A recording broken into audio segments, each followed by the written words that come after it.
everybody. This is Patti. Welcome to the Witching Hour. Yes, the hour of the day when the veil is thin and magic happens.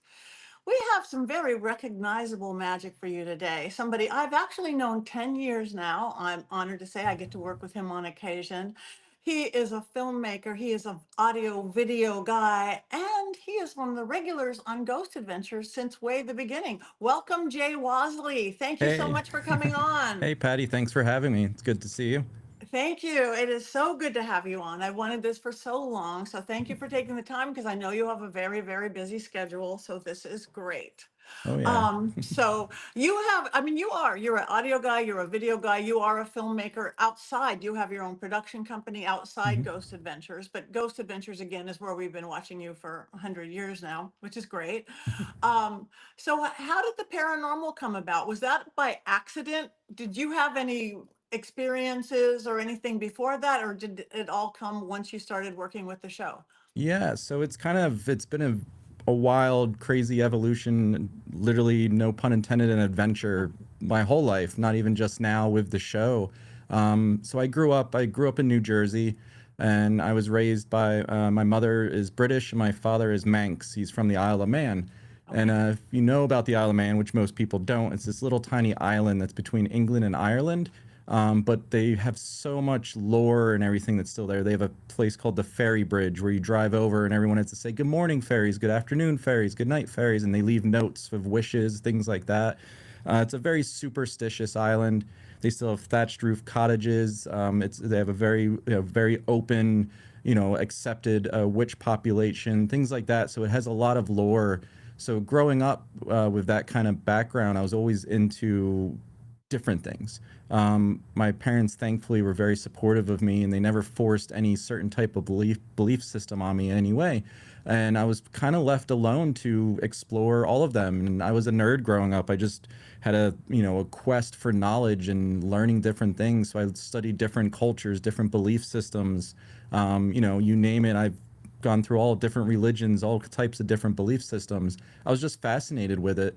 Um, and as a young age, like going probably maybe middle school into high school, it really started picking up, and going playing out in the woods and trying what weird things for a kid to be doing, I guess, just exploring, just trying to explore nature. I grew up too. There was this magazine called Weird New Jersey, and they always talked about abandoned buildings and myths and lores. And where I grew up, I grew up near where the Jersey Devil was supposedly from. So we would go out in the woods trying to find the Jersey Devil, and learning about elementals and other creatures and things like that. Like, it just was fascinating to me as a kid.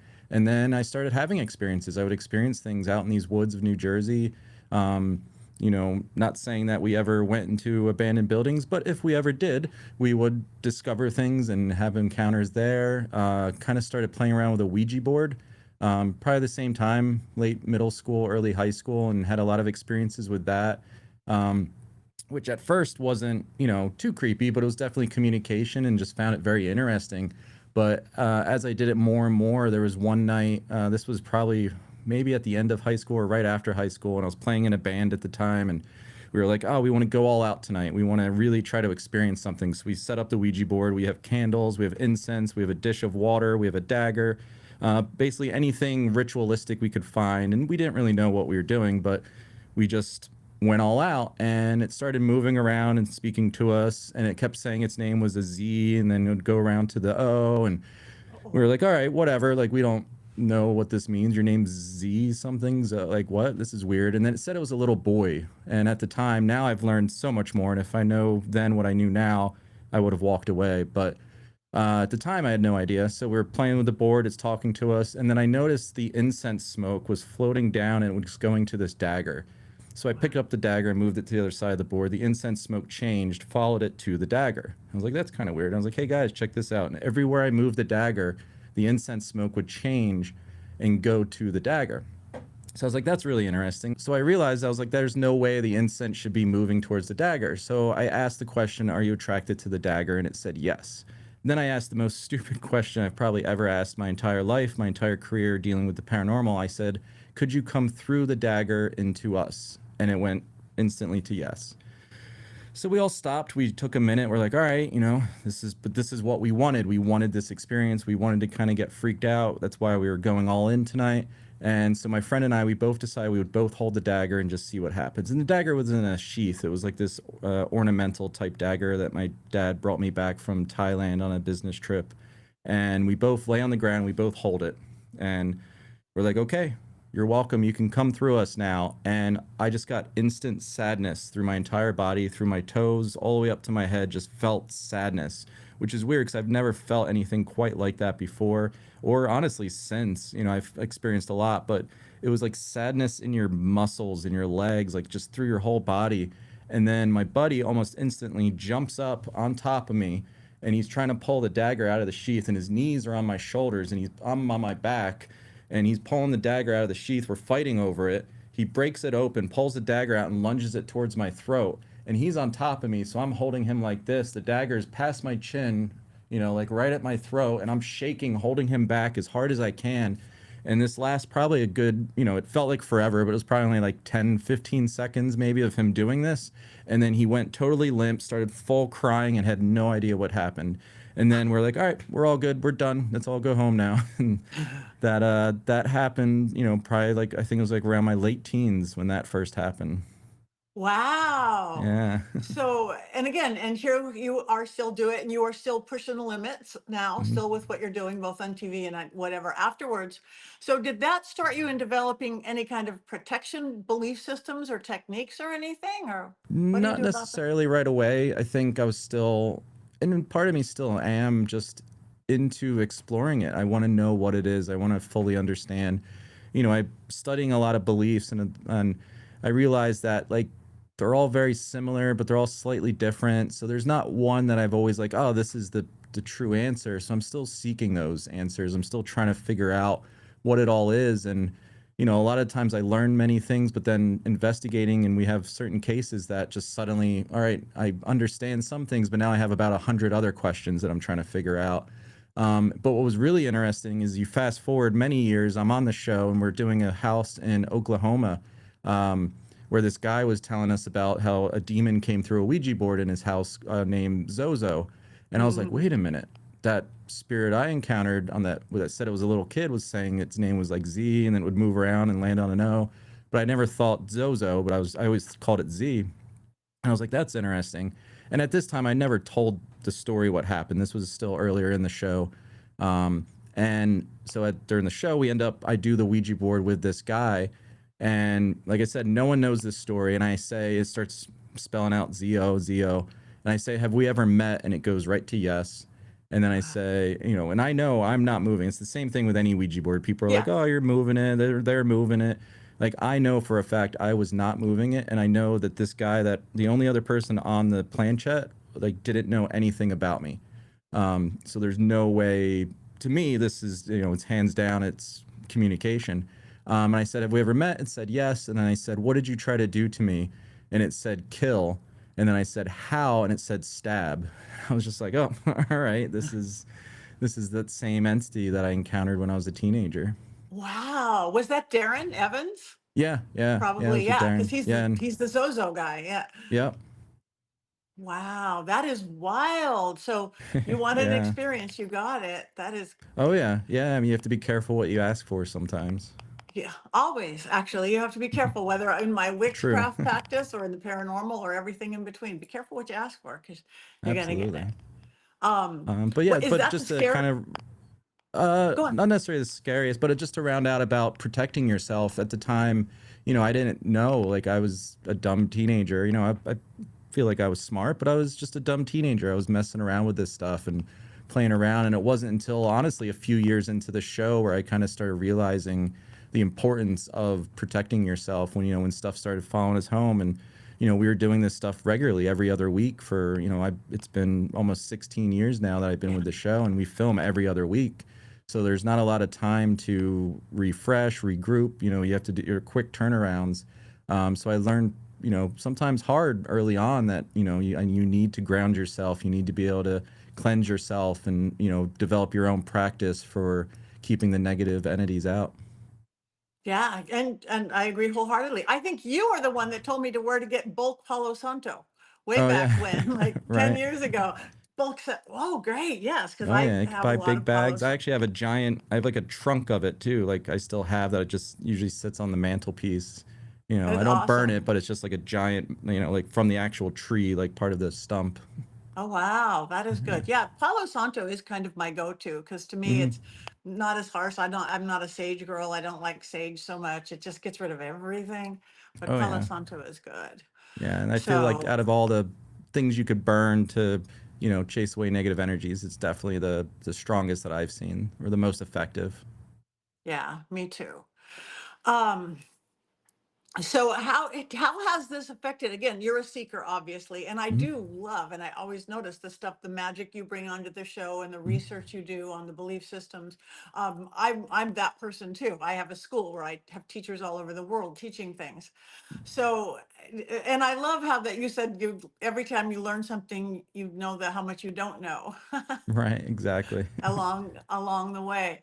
Are you leaning, and again, I do the same thing. I study religions and there is such a similarity. The names are different and the words are different. And of course, there's a little bit of differences, but there seems to be a universal truth of things that seems to be coming out. Hmm. Um, has that affected your day-to-day stuff? Or is this Uh, just like, Yeah, I think ultimately, I try to live a good, positive life as much as I can. I think that's the one thing in common is kind of just be a good person. yeah, Like there's different rules and variations, but ultimately it comes down just to being a positive person, not causing harm to people, not causing trouble, things like that. And I try to live my life the best way. I try to help out people, people in need if they're hurting. You try to help them as much as you can. And then also, not letting yourself hurt is a big thing. Like you can, I've been guilty of it where I've put so much effort into trying to help others that ultimately I end up hurting myself. So you also have to have that balance of taking care of yourself, both mentally, physically, and spiritually. yes, yes. Because again, it can get away from you and you got to give too much. So, Hmm.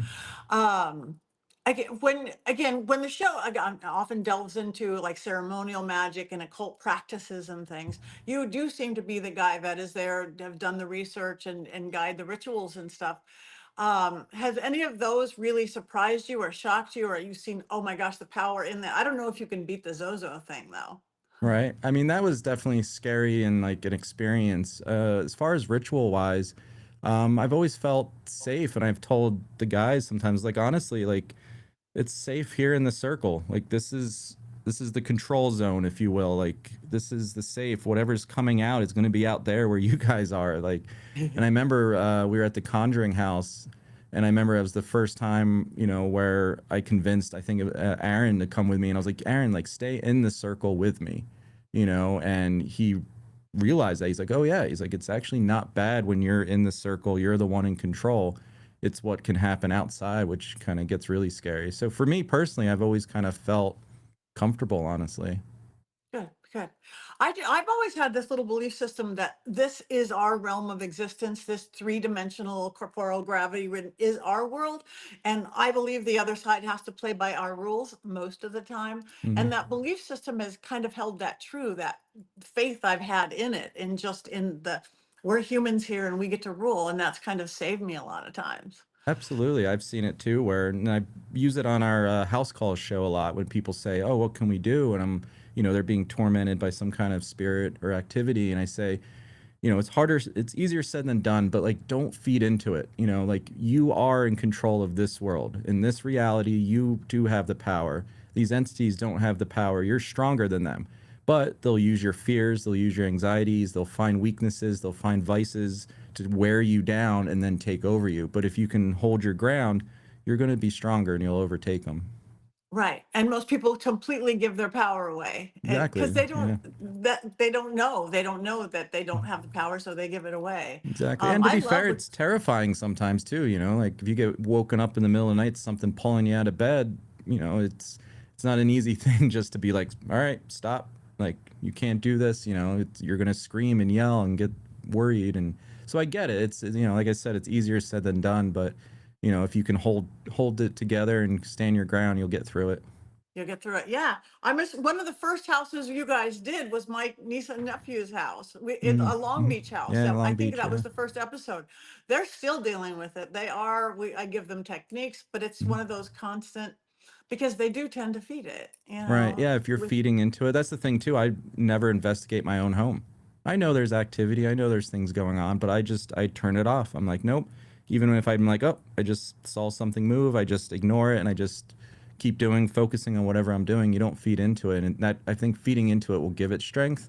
But also sometimes, people, especially with the house calls series, people have like, like, oh, come and fix it. It's like it's not always that easy. You can't just go in there one time and just, it's not like, yeah, you're killing the bugs and you're just spraying and like, oh, all the bugs are gone, you're good for a while. you know right. like it's something that continues. It has to be done, and that's what we try to do. We try to teach people before we leave of like, okay, we're going to do a good cleansing, we're going to give you a good base, but it's going to be up to you to continue that. And To if they keep it up. fall into their old ways, if they fall into negative patterns, if they fall into start fighting and arguments, things like that, it's just going to strengthen that negative entity. Yeah, I get that. Now, what I think, again, I think the veil is thinning. The veil between our world and that world is getting Mhm. thinner and thinner and thinner all the time. I do a lot of house clearings and space clearings. I travel all over to do it as well. Did you notice that just more and more paranormal, what used to be called unexplained, is happening? I think just even in a broader way, the world is just getting kind of crazier and weirder, and things don't make sense as much as they used Yeah. to. Like, even just world events, like relationships, people's communication. Like, I do feel like there's just this uptick in just negativity and, pulling things apart and just confusion. And I think that probably plays into that the paranormal, the veil getting thinner and more activity happening. I think it affects things on a much bigger sense than we give it credit. We think of, a home being haunted or something like this, but I think the more these things happen and the more these things start coming up, it's affecting our reality that we actually live in as well. Yeah, I agree wholeheartedly. And the world is crazy and there is no solid ground. That's what it Mhm. feels like. So everybody's off balance, and more stuff. So it's interesting times we live in. Oh yeah, And absolutely. what I think is why I say this often, why I think the paranormal is not going to go away, whatever it does on TV or doesn't do on TV aside, um, because I almost think that paranormal is the new religion for people who are afraid that we're all going to get killed. Whether we get killed by Russia or China or the aliens. Traditionally, people go back to church, go back to temple, you go back to your faith whenever times are scary. Times are super scary and it's 24/7 scary. So that's not keeping up. People, maybe their belief system they grew up with isn't doing it. So therefore the super increase in, well, pagan practices, witchcraft, new age, crystals, all that. But I think there's still a whole other group of people that don't want religion and they don't want spirituality, but they're still scared if we get blown up tomorrow and they want to know that they're going to make it. They want to go on a paranormal investigation. They want to watch ghost adventures. They just want to know, okay, I can come back as a spirit and watch the grandkids or something. I really think, because I go to these conventions, which I'm thrilled that you're starting to go to, and I see more how the change of it, not just the, yes, the paranormal, we want to go hunt ghosts. It's got this spiritual backdoor and this hope backdoor that, okay, there is something more. Exactly. I think, like you said, it gives people one. Well, one is just everybody knows since probably the beginning of time that what happens when we die. What else is there? Is there more than just this? And I think there's a lot of people, like they find hope in that, they find comfort in that, and I totally get that. And hands down, through my experience, there's so much more than just this reality, just this world. There's so much more beyond this. What it all is, that's what we're still trying to figure out. And I think that's, what everybody wants to know. Like, I don't think there's anybody in this world that if you're like, would you want to know what happens after you die? Like, everyone's going to want to know what happens. And I Yeah. think, in this modern day of confusion and, worry and anxiety and negativity, people are trying to find comfort. They're trying to find something to hang on to. And, they go to try different religions, try different things. They try crystals, they try stuff. And honestly, you know, some people will work. Some people will find that one thing that resonates with them and it's good, but it's not always just one thing either. I think that's the problem too is, we're kind of taught in modern society to be like, nope, you're one thing. You're labeled as this. You're labeled as this. You're this. You're that. Where that's not giving you your full tool set. It's Yeah. kind of limiting you to be like, oh, you're only going to follow these practices and these beliefs, and it's going to be limiting. Where like what I've kind of tried to do is take like, oh, from this belief system, this religion, this and that, like find like that makes sense to me, that resonates with me. I'm going to hold on to that value, and then I'm going to hold on to this value from this one, and you piece it together. And I think, your beliefs, your religions, everything is it comes from in here. It comes from you, and you have to find that on your own. Uh, There's a famous line in a John Prine song, where he says something about like raising kids out in the country, and basically move to the country and have a lot of kids. You feed them on peaches and try to find Jesus on your own. It's not like going somewhere and being told what to do. Like right. find these things on your own path and develop it yourself. Right. Because again, that comes from your intuition, your thought pattern, find your truth. I agree wholeheartedly. I'm more of a smorgasbord, a little Chinese, a little this, a Mhm. little that. And even at my school, I have teachers all over the world, a guy in Italy teaching Italian magic, a guy in Brazil teaching Brazilian magic, New Agers, crystals, this, old pagan ways. The one thing I won't let a teacher say is this is the truth. They could say this Right. is a truth or this is my truth. So again, so we could, one from column A, two from column B to find what is, because to me, that that path, that spirituality, whatever it is a roadmap just to help you navigate. So from my house to your house, there's a million ways you could get there. You could walk, you could fly, you could drive, you could take a train, whatever that is. Who's to Hmm. say one's better than the other? So I Exactly. love that about you. And that shows about you, even on the show. Even I know under the auspices of how the show is designed, that shows about you, how you go into things. And that's like, what I think I've brought to the show is that ability to, if we're in a certain location and, I find out, oh, they used to do, something based in like Aleister Crowley belief systems or things like that. I'm like, okay, let me tap into that. I'll use that. And that's why I pick certain rituals for certain places based on what the energy might have been there or what's already been done there, and trying to tap into, what's been opened up there. If I don't do like dark satanic stuff, but I've done summoning rituals, things like that, which people claim can be dark and satanic, but it's not. It's really not. But it could be dangerous, of course, and you're like kind of dancing on a fine line there. But I think it's finding, for me, for the research aspect for the show, what we do, I try these different rituals to elicit a response, to tap into whatever the energy that's already there, to kind of see like, okay, can we amplify what's going on here, so that way then we can document it, we can experience it, and kind of show the world that, yeah, this stuff's actually happening here. Yeah. Oh, that's amazing. Is there any one, either a location itself or a ritual or something that you did that ever that permanently changed your thought patterns about thing, or is it ever changing as I mean, it's always changing. I'm always open to change and evolution, and there's different ones that have like hit me in different ways and kind of left their mark, if you will. Um, I don't know. There's different ones. There was one just recently, in our actually just aired on October 15th, when we were in Casper, Wyoming, and the ritual I did there definitely, I don't want to go too much into it, but I definitely felt that carried on into my personal life. Like I came home and, basically what my intentions and my projections of during that ritual all came out and kind of played out into the scenario. And even today, just talking to some friends recently, like, oh yeah, like I think it's still, even though we filmed it a while ago, it's still kind of, the effects of that are still, I see them happening in my world right now. And, it's fascinating to me.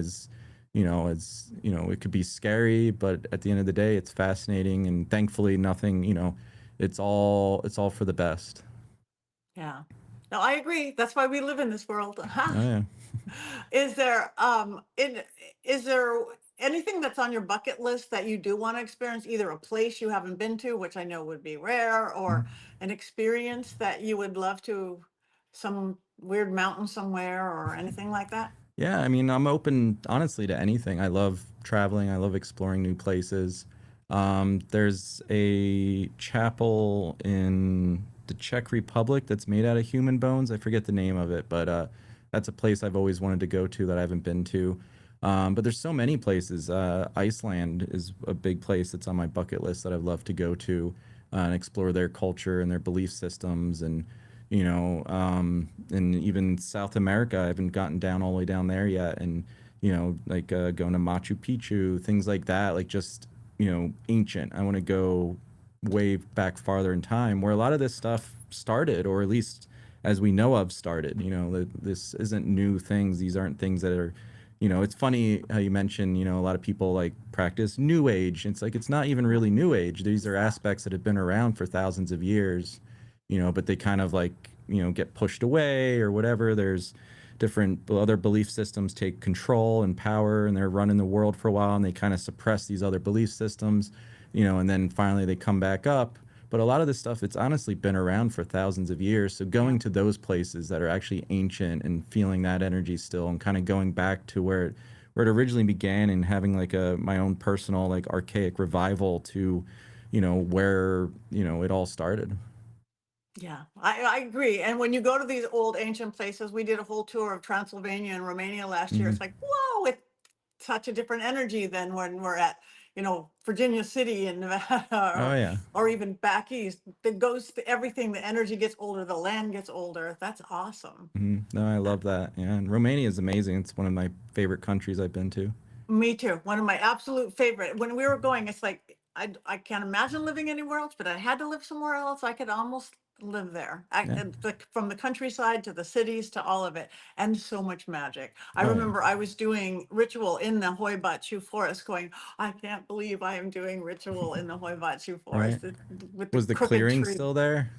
Like, Yes, the trees and yeah, the bent trees and it's wild. that's And the cool. bears. I mean, real forget the paranormal, all the Right. bears. Yeah. Well, that's what I was gonna say. Honestly, one of my favorite places, or not places, but my favorite thing about Romania was I remember, because I'm a vegan and I haven't eaten meat in 20 something years. Good for you. And I remember being over there, so it was kind of hard because a lot of it is meat based. And then I remember I was like, you know what, I'm just gonna buy a tomato. And I remember taking a tomato and I just started eating it like an apple.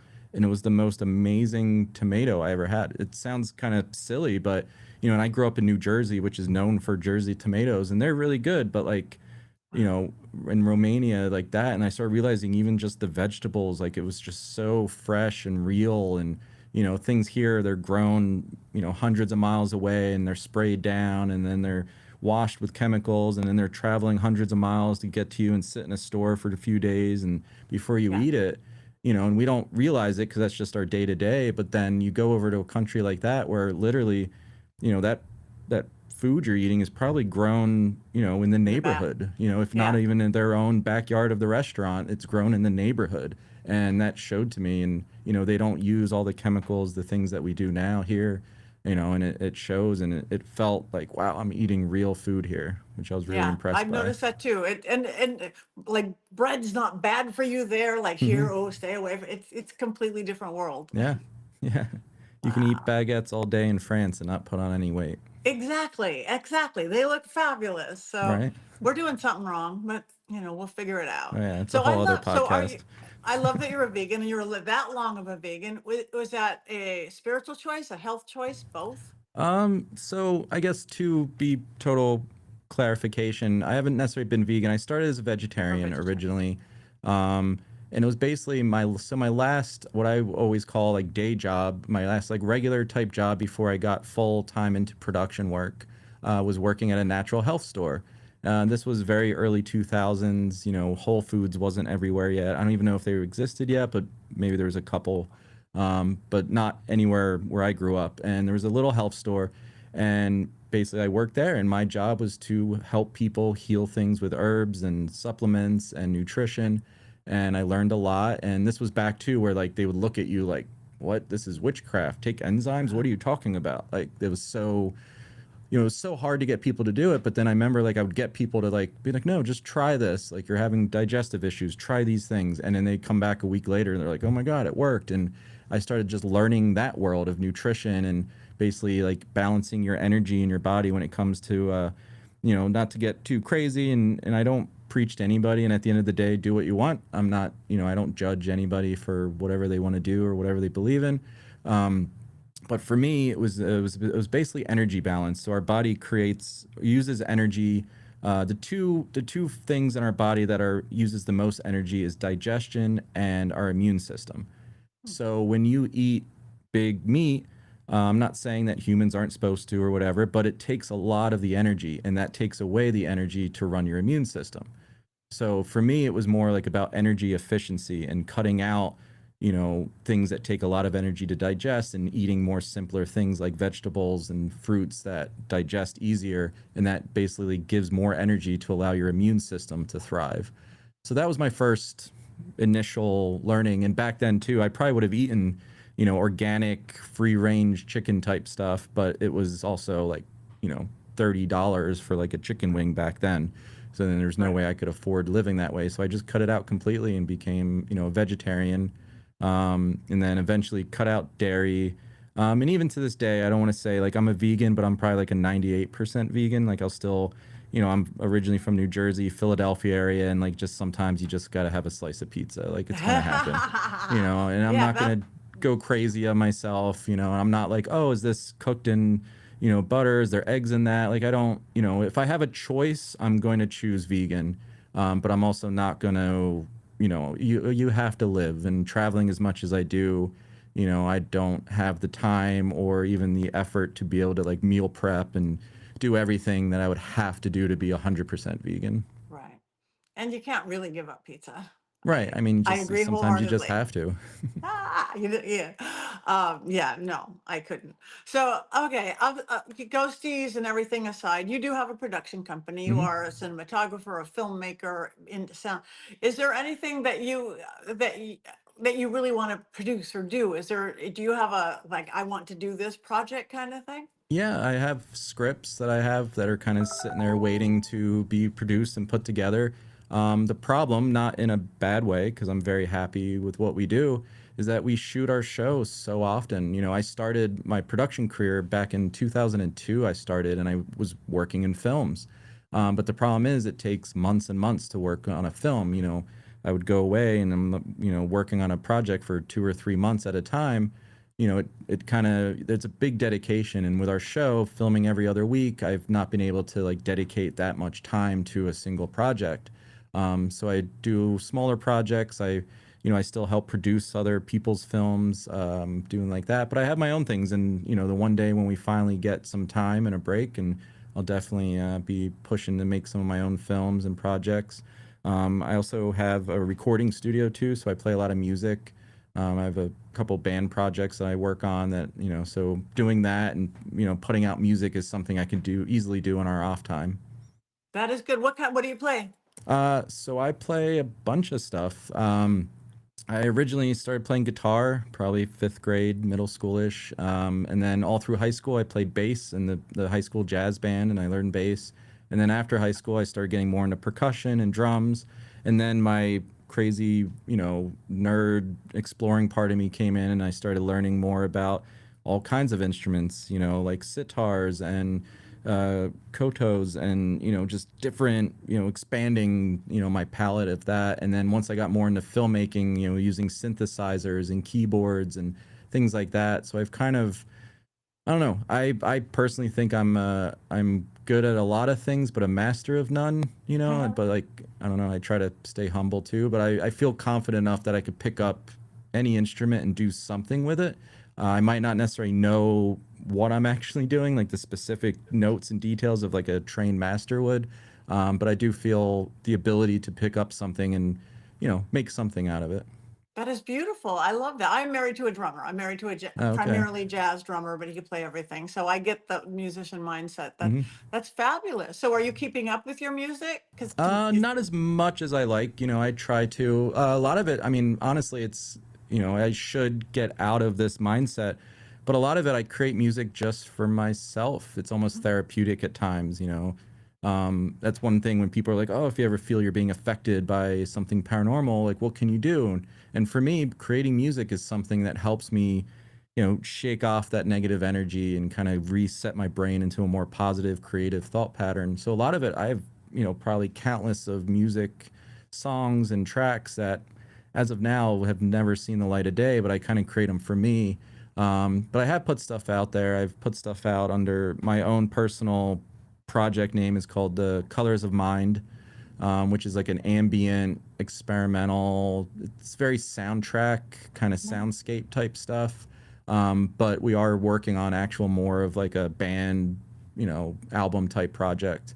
Um, and then I play with another band called Hundred in the Hand, which were kind of similar. We were described once as if Billie Eilish had a psychedelic jazz rock band behind her, which I thought was a pretty cool That's a, explanation of what we play. I listened to that. Yes. Right? Yeah.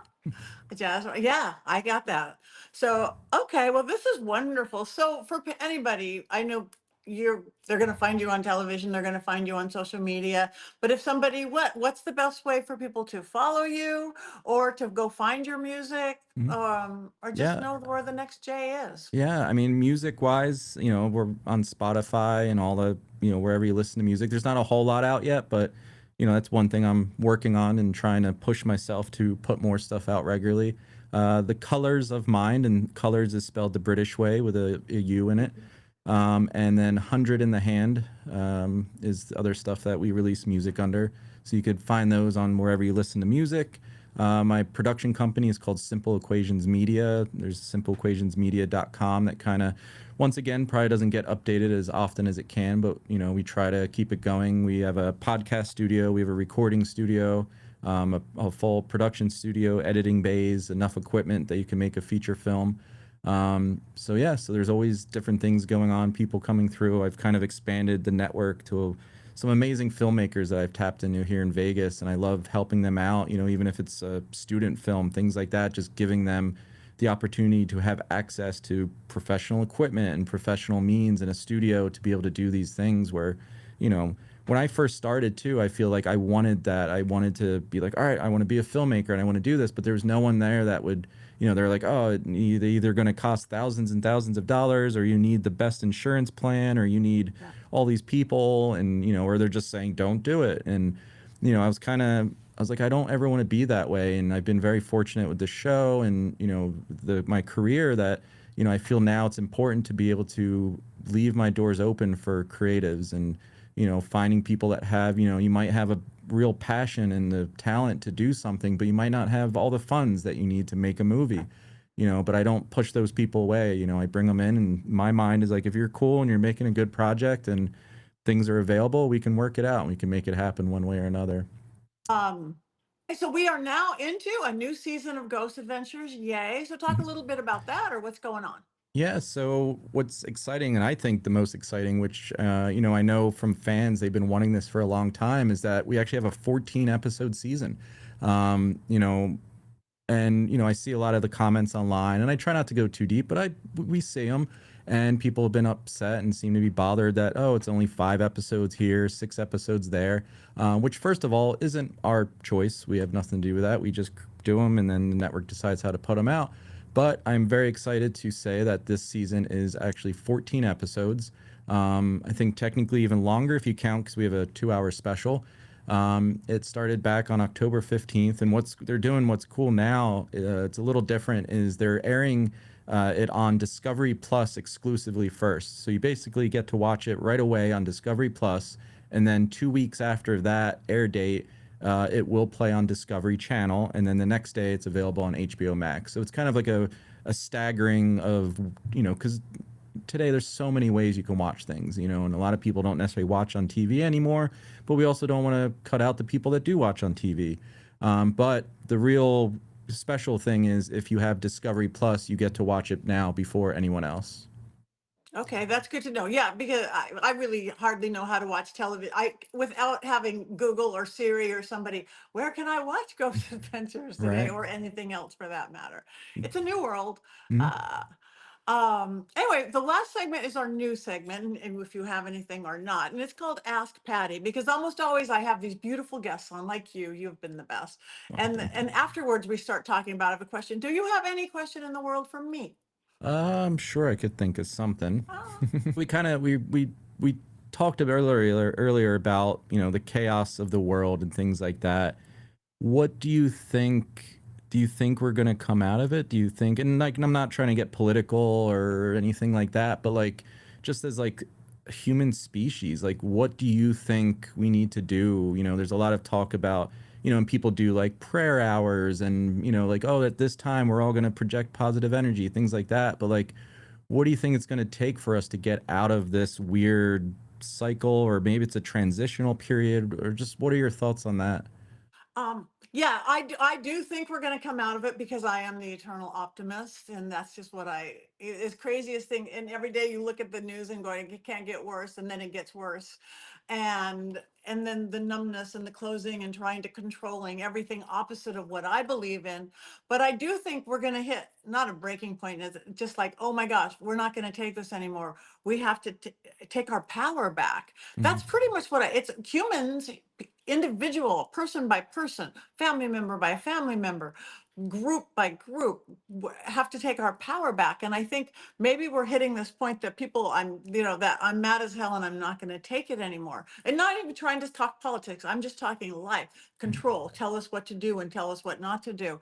I think that is a resurgence. I think we have a long way to go, but whether it's the prayer circle or everybody doing a ritual at the same time or just trying to be positive or seeing the good things, I do think we're going to come out. It's whatever you want to call it. It's this next level of almost enlightenment. And I Hmm. think we just had to kind of drag on the dirty ground a little bit to go, wow, we really need this. So that I'm hopeful on that.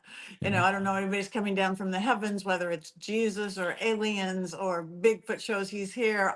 Whatever the path it wants to take, I think we're going to discover our power as humans, because we are amazing beings. Working in the spiritual world, the magical world, seeing what we can do when we start using that other 90% of our brain and our Hmm. intuition and our psychic ability. You don't have to claim the word I'm a psychic or I'm a medium or anything, just, oh my God, I'm an intuitive human living being.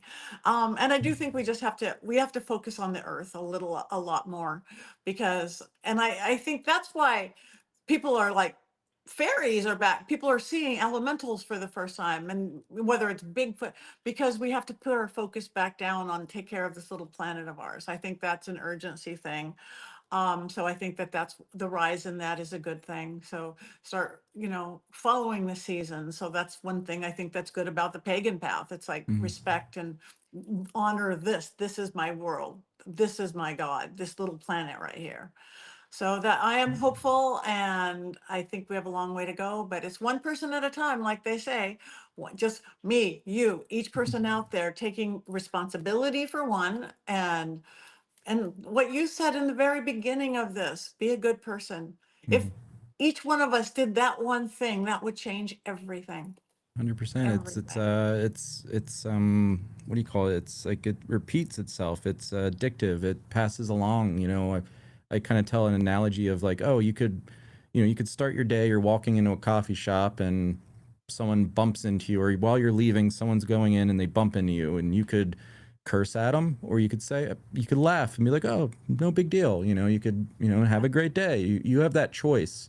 And I know it's harder than others, and some people go through different things. Everyone's fighting a battle that we don't know. And, but once that you do that, if you suddenly you curse at them, you yell at them, and then they go in the store, they're going to be in a bad mood, and then they order their drink, and then they're giving that, the worker a hard time now, and then the worker goes home and they give their family a hard time, and then they go to their friend's house, and it Yeah. keeps repeating and going. But it's also the opposite. If you treat someone with positive and express love, or it doesn't have to be love, but like just joy, just basic human decency, it Mm, passes along, and it spreads. It's that butterfly effect. So yeah, completely. ultimately just be a good person. Just Yeah, it's all I think that that would get solve along. everything. Just Right. make those good choices. Oh my gosh, That's it. You guys out there, just be good. And again, see what's good. That old glass half empty, glass half full, two wolves at your door, feed the good wolf. All of that is true. And psychology have completely states that as well. You don't have to be woo woo or spiritual.